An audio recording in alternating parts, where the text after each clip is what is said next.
Ano sa Ilocos Pagod-pod. Sino kasama? Pagod-pod, mga bulkat. Mga bulkat. Ang dami nila eh. Ah, sa simbahan? Simbahan. Mga tatikis yan. Oo. Galing eh. Oh, nakasakay pa siya sa Eh, talaga yun na lang dapat gawin ni Madam Nelly. Wala naman siyang ano. Saya na lang. Enjoy na lang silang mag-asawa sa buhay. Yun okay lang manungkulan yung sila ano. At least walang naiintindihan. Siguro iniintindi ba yung anak niya sa barangay? Kaya lang bumbarangay talaga ang problema niya. Huwag lang hindi mahihingi na kay ka. Bata, matanda anak niya. Tapos pag hindi na kain Ako nahihiya ako ng gano'n. Siyempre, yung mga tao. Sino po? Ano yung nangyaya dyan? Hingi na hingi ng tulong kay ka. Makala siguro yung maapaw ang pera nito. Tinira din.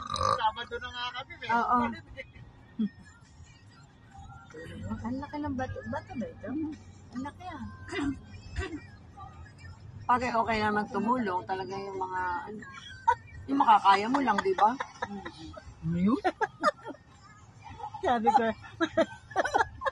ay kung malaki yung bato. Hindi kagawa ni Kapitano dito. Ay ko pag pumunta siya dyan, mas Saka kung may tutulong tayo, okay lang. Kapitano, di mo ulit siya. Parang nakuna. Tapos sila pang pag-ano, nanimintas pa. Bakit borot ang ating isa po ba?